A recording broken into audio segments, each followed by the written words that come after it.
I got the hair grease and the face grease. So, doing great. I've been in a rut as far as what I should be filming for my channel, so I figured let's just revert it back to the vlog style. Welcome to 2018. I'm just gonna start doing reading vlogs again because I feel like the whole format of sitting down, filming, putting on lights, putting on makeup was just so like, okie doke. So reading, I'm killing it in 2018. 2018 is Anderson and I'm Juliet for hours. Spoilers! I think I've read like 25 books so far this year, which is nuts. Obviously that includes like poetry, graphic novels, and clearly some audiobooks because I can't not listen to some audiobooks, which is why I've been reading so much nonfiction this year because I just go through it on audio. Anyway, I just finished reading Unravel Me. I was annotating the whole series because it's just something I wanted to do. I don't know why I read them out of order. I read Ignite Me, then Shatter Me, then Unravel Me.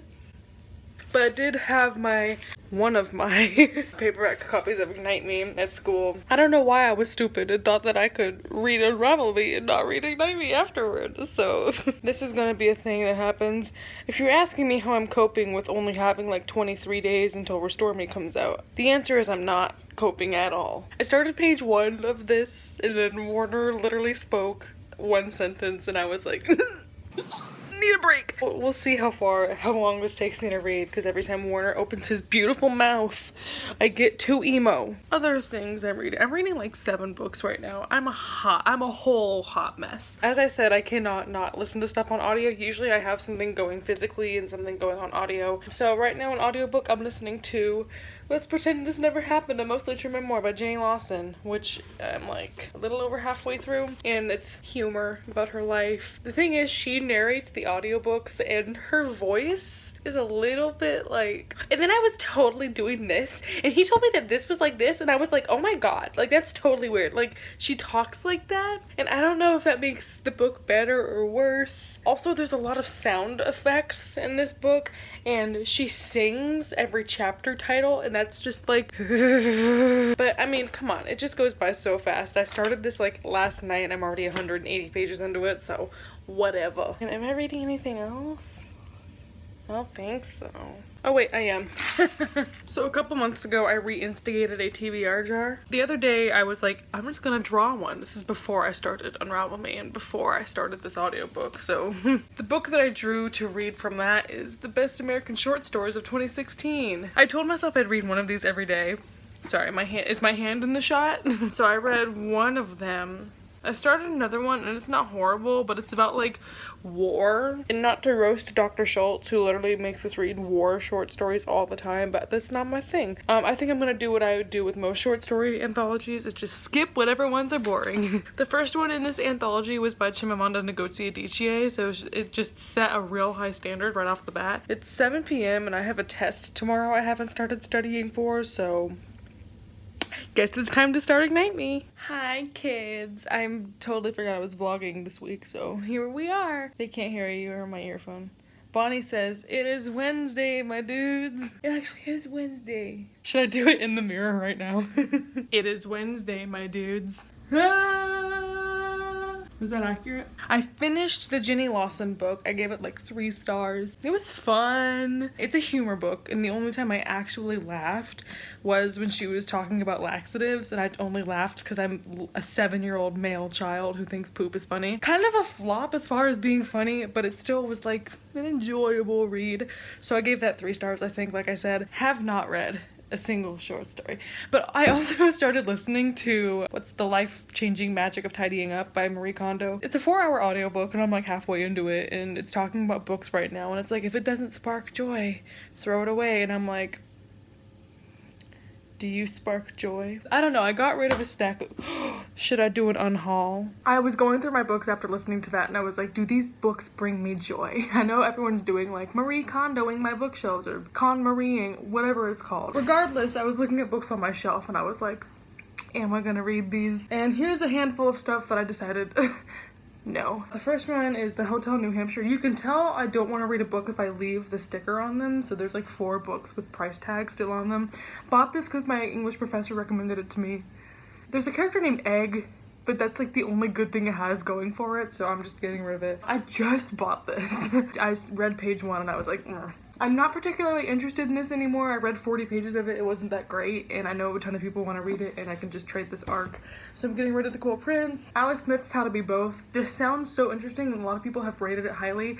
I just don't get it. The first half of this is written like stream of consciousness. It's literally incomprehensible. Like, she still didn't hear me. I picked up a stone. I aimed at the side of the barrel. I missed. Hit a chicken on its side feathers instead. The chicken made a chicken noise, jumped and nearly flew. It ran about in a dance that made me laugh. It panicked all the geese and ducks and other chickens, but my mother had seen the stone hit the chicken and she leapt out of the barrel and ran towards me with her hand in the air. It's just so nonsensical to me and I don't get it. Maybe one day when I'm smart, I'll return to it, but I started reading it and I was like, what the heck? Come after 6. Lastly, I bought Love and Gelato thinking I would read it just as like a light, happy, contemporary, fun read.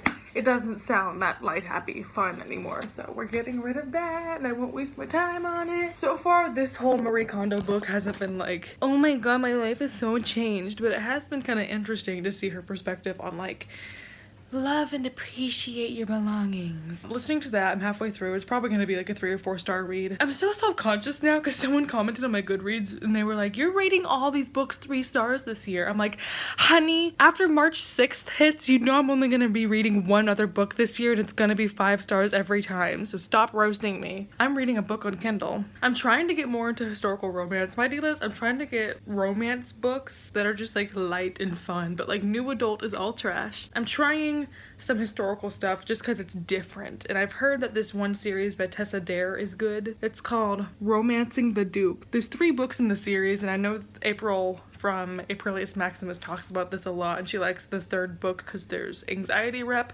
which never happens in romance, let alone historical romance.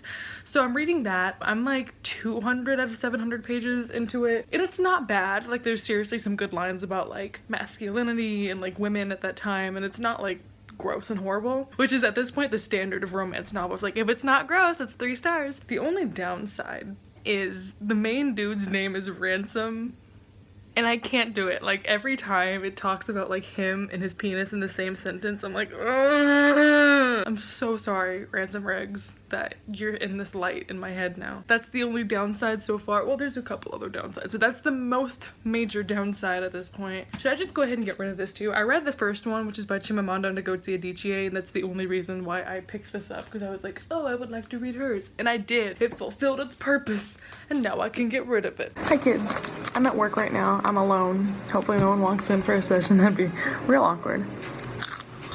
I'm playing the bops. I don't know if you can hear Lord in the background. Probably gonna get copyrighted. I'm just having some popcorn. Today during class, your girl was bored, so I read the last of that romance book that I said I was reading. That book got kind of boring toward the end. I do want to continue the series, but I don't think I'm here to read them back to back. When I get back to my room, I'm going to draw a book out of my Where'd you go? Me? A girl walked in. Tonight I'm gonna draw a book out of my TBR jar.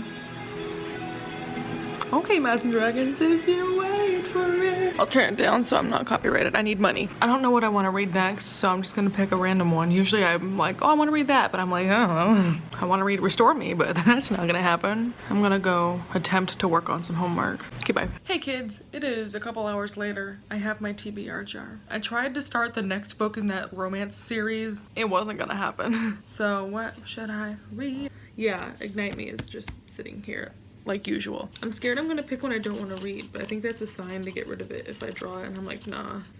What's it gonna be?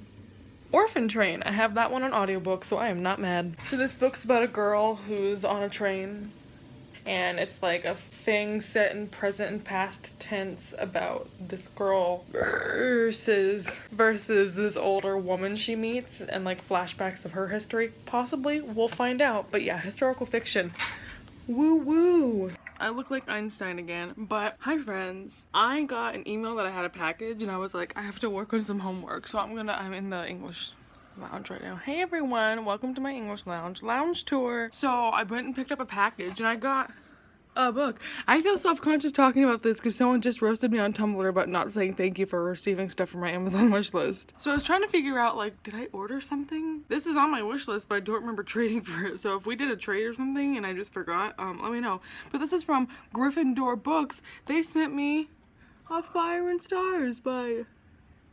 I can't read that name backwards. Audrey Callhurst. Thank you. Bonnie said it. I asked for lesbian, non-contemporary books. I don't know why I keep showing you it.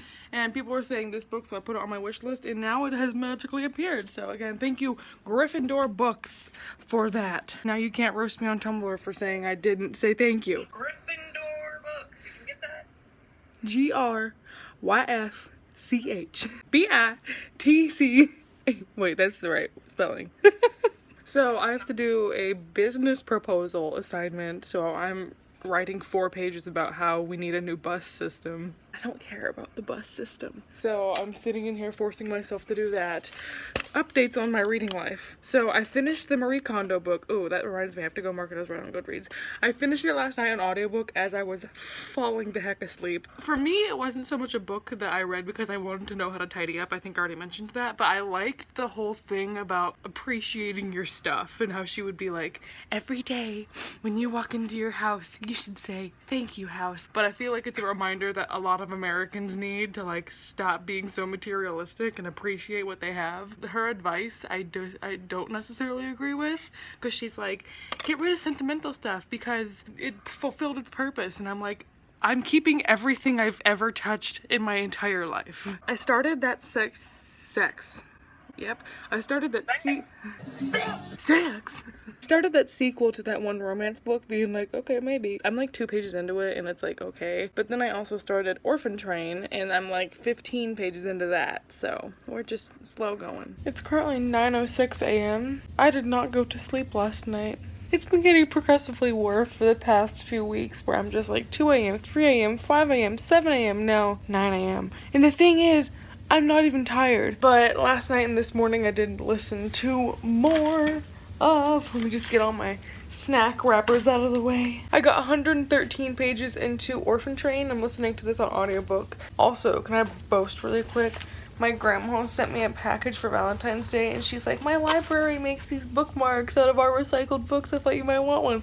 Look how cute. Thanks, Grandma. She's not watching this. So yeah, this book is decently interesting. I feel like it's gonna get like a 3.5 or 4 stars just because it's set in dual perspective between this teenage girl who's orphan and foster care. She has to do community service because she's kind of troubled and got into some trouble. And then there's another perspective of this old woman. The old woman used to be an orphan and went through different host families when she was little, so it's like this duality narrative. The historical fiction parts of it are so much more interesting than the modern 2011 parts of it. I'm kind of just slurping my way through that.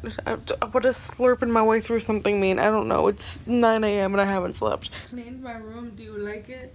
Look how clean and tidy it is. Ooh, get it. I was gonna zoom in more, but I can't. Ooh. It's 4:15 a.m. I just finished Orphan Train.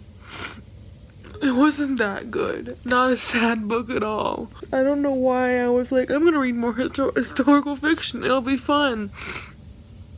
I really did not expect that it's upside down. I don't even care.